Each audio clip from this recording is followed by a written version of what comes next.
মধ্যযুগে মৃত্যুদণ্ড কিন্তু আজকের দিনের মতো চোখের আড়ালে ছিল না। এটা ছিল জনসম্মুখে ঘটে যাওয়া একটা প্রকাশ্য ঘটনা।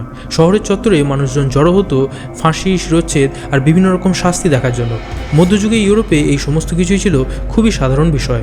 রাজা বা আদালতের আদেশে শাস্তি কার্যকর করতেন জল্লাদরা। তবে সেটা তারা তাদের নিজের ইচ্ছায় কিন্তু করতো না, তারা সেটা রাজার নির্দেশেই পালন করতো।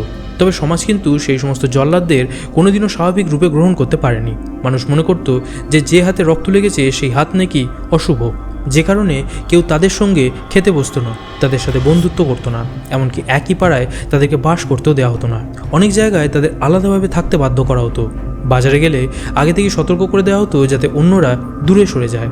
আর এর প্রভাব পড়তো তাদের পরিবারের ওপর।